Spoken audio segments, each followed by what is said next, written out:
Yes. My name is Jane, and I am 18, and this is where I hang out with my friends. We are deeply concerned about the problems facing Nigeria, but when it comes to doing something about it, we would rather sit on the fence. Pull up. Dab.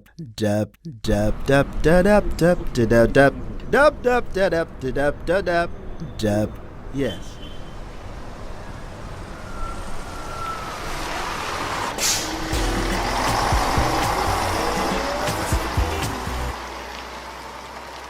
Dab.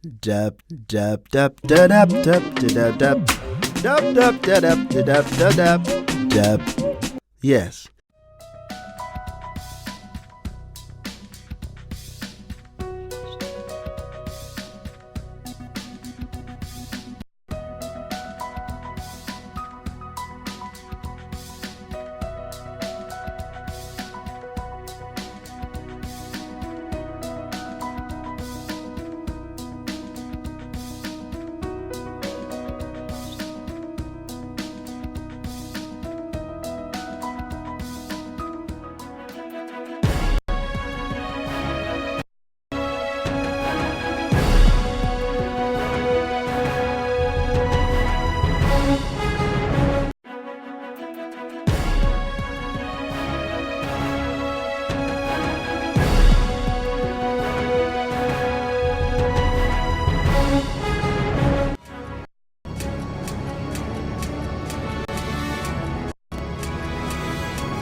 A very wonderful afternoon to you, and thanks for joining us on News on the Hour, coming to you from the studios of the New Frontiers Television.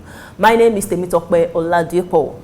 The Department of State Service has revealed its reasons for detaining a former governor of Benue State, Mr. Gabriel Suswan, for about 73 days between February 25 and May 7, Sunday 2017.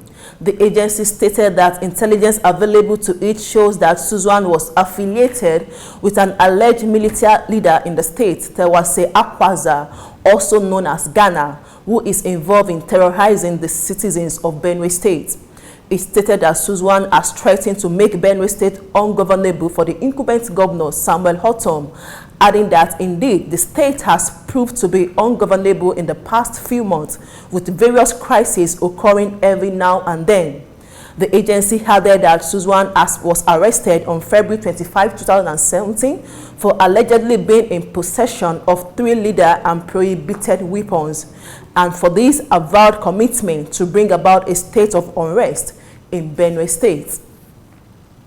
The governor of Borno State, Kashim Shettima, has appealed to the Empower governing body to consider giving 10,000 extra slots to Borno State in light of the huge need for the Boko Haram hit state to recover from the devastating effects of various acts of terrorism carried out in the state over the years.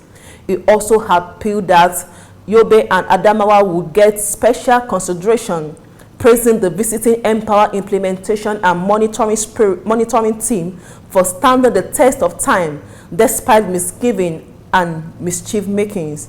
Governor Shettima explained to the team that while some other states are now jostling to be recognized as the worst hit states by Boko Haram, statistics by the World Bank and other agencies have shown that Borno accounts for $5.6 billion of the total $9.5 billion lost to the drawn-out battle against terrorism in Nigeria. Governor Shettima added that a state is open to any idea of initiative and advances the welfare of Borno citizens without discrimination for ethnic group or religion. This is said reflects in the appointment of people in his team. The chairman, Presidential Advisory Committee Against Corruption, Professor Itse Sage, has called for appropriate sanction against lawyers bringing shame to the legal profession. Sage also called on the Economic and Financial Crimes Commission, EFCC, and the Nigerian police to monitor and to investigate the activities of legal practitioners who receive proceeds of corruption as legal fees. The senior advocate spoke during the 2017 annual law week of the Edo State branch of the Nigeria Bar Association in Benin, with the theme fighting corruption within the rule of law in a democracy. According to him, public servants and politicians who conspire to bribe and corrupt Nigerian judges deserve harsh punishment. The House of Representatives has summoned the Minister of Labour and Productivity, Chris Ngige, over reported mass sacking of workers by telecommunication service provider in recent times. An ad hoc committee of the House, which is chaired by Mr. Ahmed Habu, is investigating the developments. The committee gave Ngige the next 10 days to make himself available before the lawmakers to address the issue. The committee expressed worry that the service provider were reportedly laying off employees without observing the extant law rules and procedures. The committee had summoned the minister soon after it met with the Executive Vice Chairman and Chief Executive Officer of the Nigerian Communication Commission, Mr. Umar Dambata. The Senate has rescinded its decision to limit the access of television stations' cameramen into its chambers. The upper legislative chamber said accredited broadcast stations were now free to cover its proceedings. The decision was part of the resolution reached at the reconciliatory meeting between the leadership of the Senate and the Senate press corps. The Senate had on Thursday restricted coverage of its proceedings to 6 television stations. This forced all cameramen to boycott the coverage of the plenary at the chamber.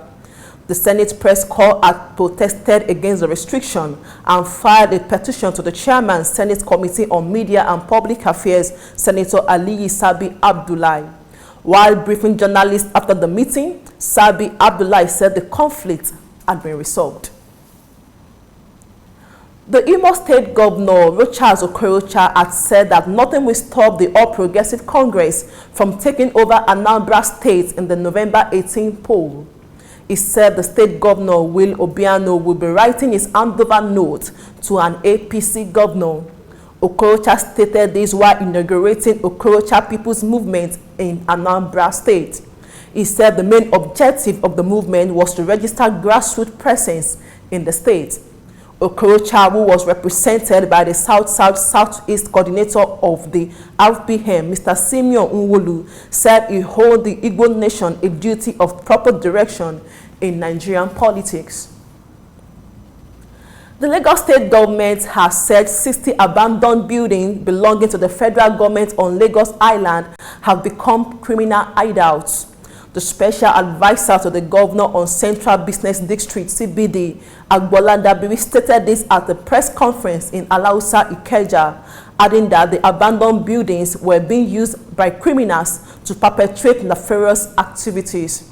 He said some of the abandoned buildings harbored as many as 100 hoodlums. Some of the buildings are located along Marina, among others. He also identified overpopulation as one of the biggest challenges on the Lagos Island.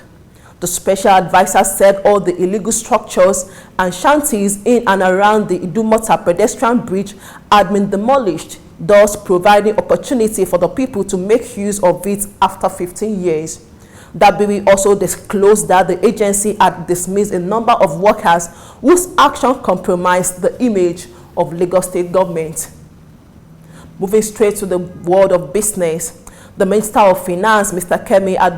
Kemi Adeosun, on Monday inaugurated an interministerial committee to review all pension liabilities of the federal government and come up with strategies to offset them. Adeosun heads the committee made up of the Accountant General of the Federation, Alhaji Ahmed Idris, and the Director General, Budget Office of the Federation, Mr. Ben Akwebezi, among others.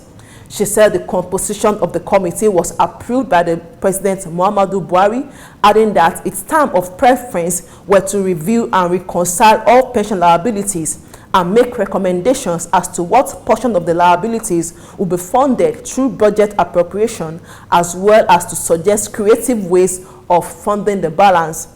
The statement from the Director of Information in the Ministry of Finance, Mr. Salisu Dambata, stated that the Finance Minister tasked the members of the committee to identify any pension asset that could be suspended to ensure that such funds were used in offsetting the liabilities. The Ministry of Industry, Trade and Investment, Dr. Okechukwu Elemana, is to meet with top officials of the ministry to work out strategies for the implementation of the Economic Recovery and Growth Plan.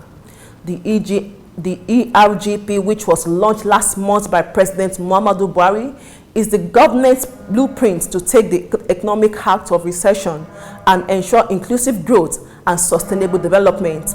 The Special Advisor on Media to the Permanent Secretary, FMITI, Mr. Babajide Iletogun, who confirmed the development, said the meeting will enable the ministry to fine-tune its industrialization strategies for the next 3 years. With that, we come to the end of News on the Hour for this time. Thanks for your time. I am Temitope Oladipo.